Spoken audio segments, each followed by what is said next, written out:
Hola, ¿qué tal? Bienvenidos a otra sesión de termodinámica química y vamos a continuar con lo que estábamos realizando en el video anterior. Y esto es un problema de equilibrio líquido-vapor en el cual trabajábamos con una mezcla de agua y propanol al 90% molar de agua y resto del alcohol. Y la idea central de este problema era tratar de determinar cuál era el rango de temperatura, trabajando a presión ambiente, cuál era el rango de temperatura en el cual podíamos obtener el equilibrio entre la fase líquido y vapor para esta mezcla. Básicamente, esto nos podría aportar a entender cómo puedo lograr cierta separación, que por ejemplo puede ser tratar de extraer la mayor cantidad del alcohol, del propanol, utilizando el principio de equilibrio entre la fase líquida y vapor. Para eso, la pregunta original era ¿qué temperatura, qué rango de temperatura debo tener o debo llevar esta mezcla de tal forma de generar este equilibrio entre la fase líquida y vapor? En el video pasado, la letra A, realizamos el planteo, ¿no es cierto? Y llegamos a determinar, ¿no es cierto?, basándonos en un gráfico de temperatura-composición, donde la fase vapor está en la parte superior, la fase líquida en la parte inferior, llegamos a determinar que el rango en el cual se genera el equilibrio líquido-vapor, que es esta zona que está entre los puntos de rocío y de burbuja, el rango de temperatura para una composición 0,9 que genera esta vertical que se ve en azul acá, está entre la temperatura del punto de burbuja, que es lo que calculamos en el video anterior, y la temperatura del punto de rocío, que es lo que nos trae en este nuevo video. Por lo tanto, la temperatura en la cual se genera el equilibrio líquido-vapor para la mezcla al 90% molar de agua está entre la temperatura de burbuja y la temperatura del punto de rocío. Y el resultado que obtuvimos para la temperatura de burbuja fue 368 Kelvin, que corresponden a 95,8 grados Celsius. Lo que nos viene ahora, ¿no es cierto?, es determinar la temperatura del punto de rocío. Y esta es la letra B. Por lo tanto, vamos a plantear, primero que todo, lo necesario para determinar el punto de rocío. Pero antes, vamos a establecer aquí los datos que conocemos de este sistema. Primero, ¿qué conozco? Conozco la composición global.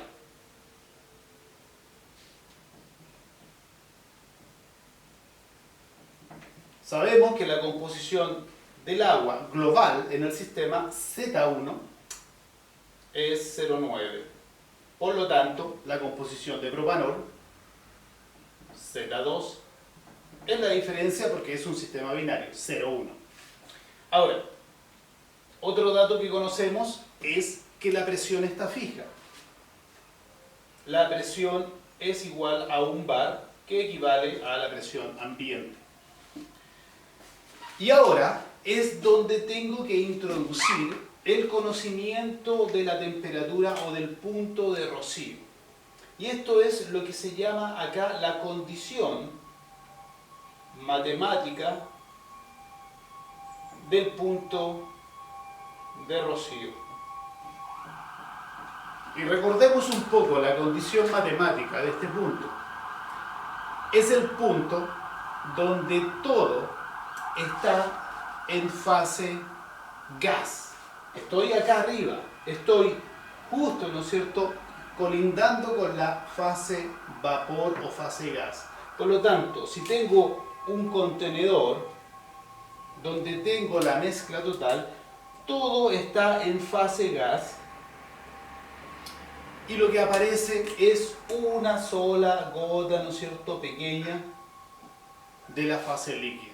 Por lo tanto, lo que puedo decir es que gran parte de la materia está en fase gas y con esa suposición puedo dar a entender o lo puedo expresar matemáticamente como que la composición global del sistema debe ser muy cercana, muy parecida a la composición de la fase gas.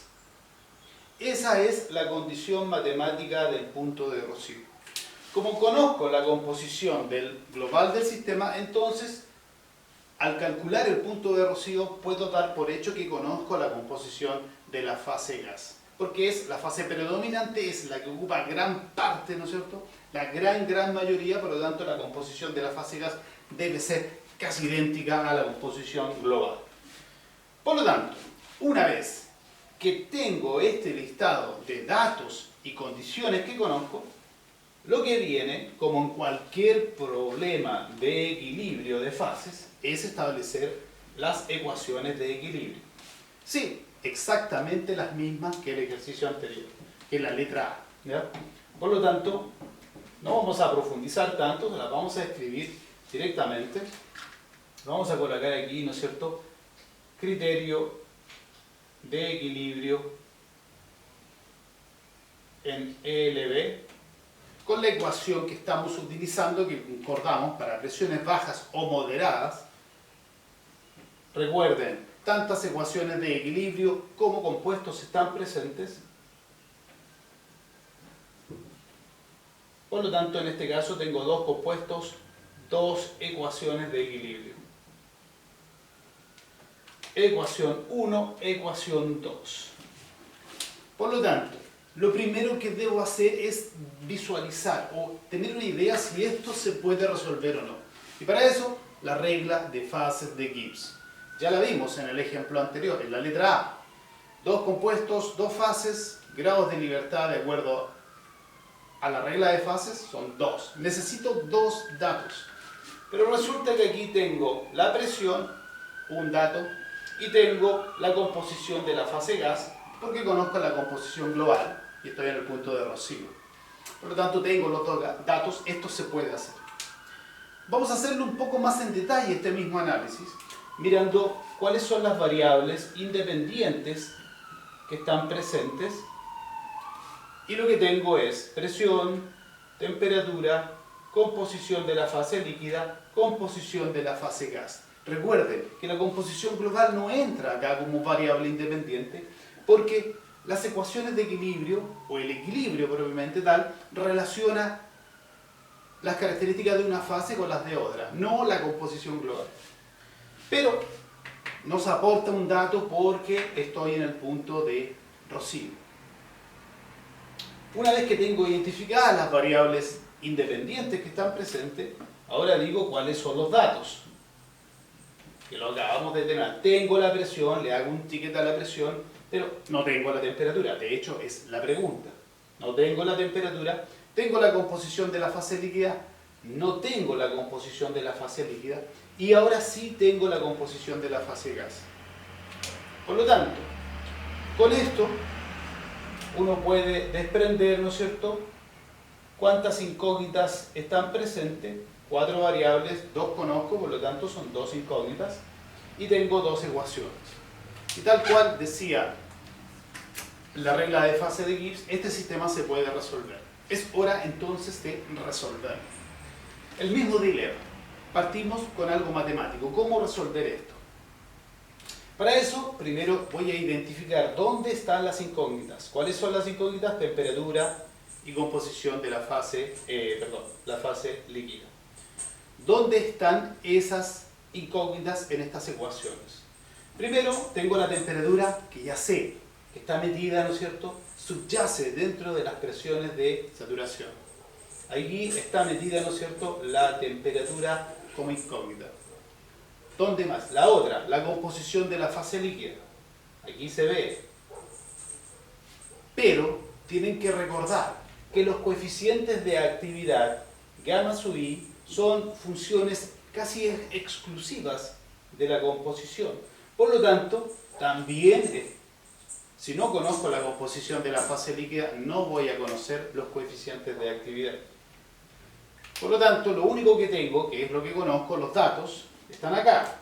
Conozco la composición de la fase gas y conozco la presión. Por lo tanto, entendiendo dónde las incógnitas están, ahora puedo entender, tal vez, visualizar cómo resolver. Y lo primero que hay que tratar de hacer es seguir ese gran postulado matemático que nos dice, trate de eliminar alguna incógnita. Pero cuando miro esto, dado que los coeficientes de actividad involucran a la concentración líquida y las presiones de saturación involucran a la temperatura, es prácticamente imposible eliminar esto. Es imposible porque no voy a poder eliminar los coeficientes de actividad o las presiones de saturación. Por lo tanto, esto nos lleva a que necesariamente voy a tener que entrar en una dinámica de iteración. La voy a escribir acá, vamos a inventar la dinámica de iteración. Voy a borrar este lado. Vamos a utilizar, voy a borrar todo esto de acá, ya conocemos el enunciado. Y vamos a utilizar el lado derecho de la pizarra. Vamos a entrar en una iteración.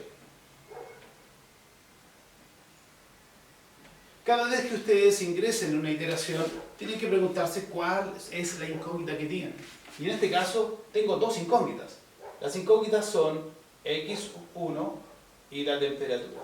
La pregunta es, siempre en una iteración deben darse algo al principio. Parten con algo. La pregunta es, ¿parten iterando composición o parten iterando temperatura? La respuesta tiene que ver con la naturaleza de la variable. Pregúntense siempre si la variable es acotada o no. ¿A qué me refiero con esa acotada? Es decir, si tiene un rango finito en el cual se mueve. Y en este caso, la composición, cualquier composición x o y, pertenece al intervalo entre 0 y 1. En cambio, la temperatura, si bien existe una temperatura mínima, ¿no es cierto?, que es 0 en absoluto, la temperatura pertenece al intervalo 0, pero es infinita hacia arriba. Por lo tanto, ¿qué nos conviene? Obviamente nos conviene utilizar la composición líquida, porque está acotada. Parto en 0 y termino en 1. Yo sé cuál es el rango. En cambio, temperatura, puedo partir en 0 y terminar en millones. Ahora, en este caso, primer paso, darse una composición, un x1. Cuando me doy un x1, obviamente puedo calcular el x2 porque es un sistema binario, ¿no? X2 sale por descarte. Puedo calcular entonces los coeficientes de actividad, gamma 1 y gamma 2, con la ecuación de Van Laar, ¿no es cierto? En este caso, con el modelo de Van Laar, que es el que estamos utilizando para el sistema agua-propanol. Una vez que tengo los coeficientes de actividad, podemos ver, ¿no es cierto?, que tengo estos dos integrantes de cada ecuación. Lo que voy a hacer entonces es que voy a tomar la ecuación 1 de la ecuación 1, como conozco la composición gaseosa y la presión, ahora conozco la composición líquida y el gamma, puedo determinar la presión de saturación. Por lo tanto, de la ecuación 1 voy a determinar P1S. Despejo P1S y teniendo P1S, como tengo la ecuación de Antoine para el compuesto 1, que es el agua, puedo obtener la temperatura. Voy a utilizar esta presión de saturación del agua, la voy a meter en la ecuación de Antoine para el agua y voy a determinar la temperatura. Pero a esta temperatura le voy a colocar un apellido, le llamaré T1, porque la obtuve a partir de la presión de saturación del compuesto 1. Lo mismo para el compuesto 2. De la ecuación 2, como tengo todo el resto de las cosas hasta este momento, despejo la presión de saturación del compuesto 2 y similar que el paso anterior, con esta presión de saturación, me meto en la ecuación de Antoine del compuesto 2 y obtengo una temperatura que le llamo temperatura T2. toda iteración necesita que al final compare algo de tal forma de ver si logré llegar al resultado. Y en este caso lo que voy a hacer es comparar las temperaturas.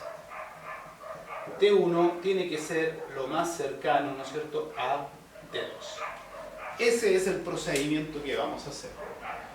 Y lo voy a escribir rápidamente, voy a hacer como si estuviese haciendo una iteración para ir viendo un poco el movimiento.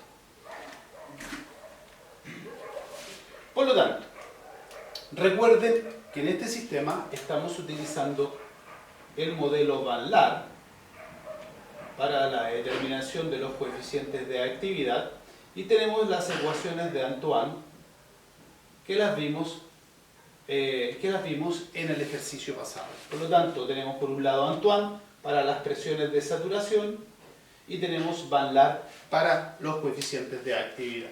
Si no recuerdan cuáles son los valores, pues vayan al video siguiente y ahí están los valores, ¿ya? Si no, pueden ir a la tabla a buscar perfectamente el sistema agua-propanol. Ok, es hora de empezar con una iteración. Vamos a proceder a limpiar la pizarra rápidamente y vamos a hacer un ejemplo de iteración.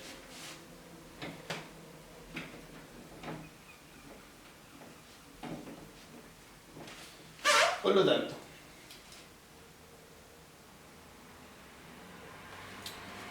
voy a hacer una pequeña tabla donde me voy a dar el X1. Con el X1, tal cual lo dije, calculo un gamma 1, calculo un gamma 2. Con gamma 1 y gamma 2, lo que voy a hacer es, de la ecuación 1, recuerden, utilizando X1, gamma 1, recuerden que I1 lo conocemos por el punto de burbuja, 0,9, y la presión es un bar, que es equivalente a 100 kilopascales. Por lo tanto, me doy X1, determino los coeficientes de actividad, de la ecuación 1 despejo la presión de saturación 1, de la ecuación 2 despejo la presión de saturación 2 y obtengo T1 y obtengo T2. Por lo tanto, me voy a dar el primer valor y aquí la pregunta es, bueno, ¿qué valor me doy? Pero eso es la gracia cuando tengo una variable acotada. Entre 0 y 1 se mueve X1. Vamos a 0,5. Hagámoslo simple, 0,5. Por lo tanto, voy a cargar aquí en el computador el valor 0,5. El coeficiente de actividad 1, 1,2958. El del compuesto 2, 1,118.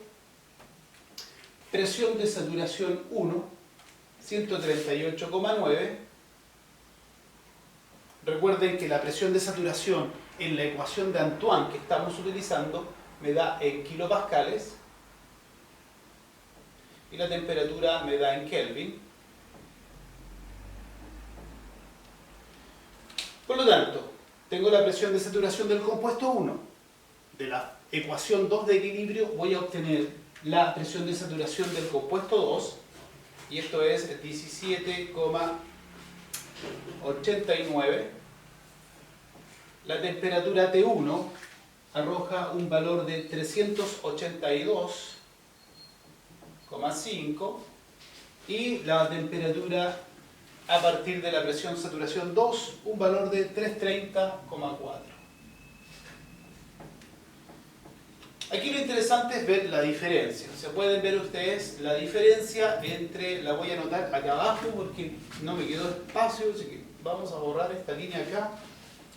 La vamos a trasladar un poco más hacia abajo. Y aquí voy a anotar la diferencia entre estas dos. Entre 382 y 330 voy a hacer T1 menos T2 y eso básicamente da aproximadamente 52 Kelvin o grados Celsius. Por lo tanto, la diferencia es grande. Eso significa que tengo que hacer otra iteración. Vamos con... Entonces la pregunta es, ¿hacia dónde se mueve? ¿Me muevo hacia arriba o me muevo hacia abajo? En este caso, me voy a mover hacia una composición más baja y voy a ir a 0,2. Vamos... Voy a reemplazar 0,2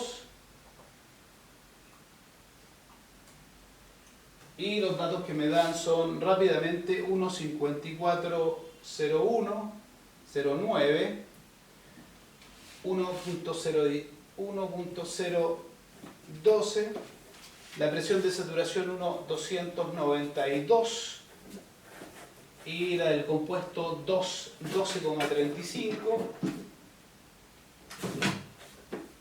la temperatura T1 406 y la temperatura T2 323. Si hago la diferencia entre T1 y T2, la diferencia en este caso me da prácticamente 77 y 6 son 83 Kelvin aproximadamente. Por lo tanto, si analizan la diferencia anterior y esta, claramente nos alejamos. ¿Eso qué quiere decir? Que nos fuimos en la dirección incorrecta. Eso nos lleva a que el próximo valor nos vamos a ir a un valor mayor que 0,5. Y en este caso voy a ir derecho al resultado. El resultado finalmente me da algo así como... No, este no es. Lo voy a buscar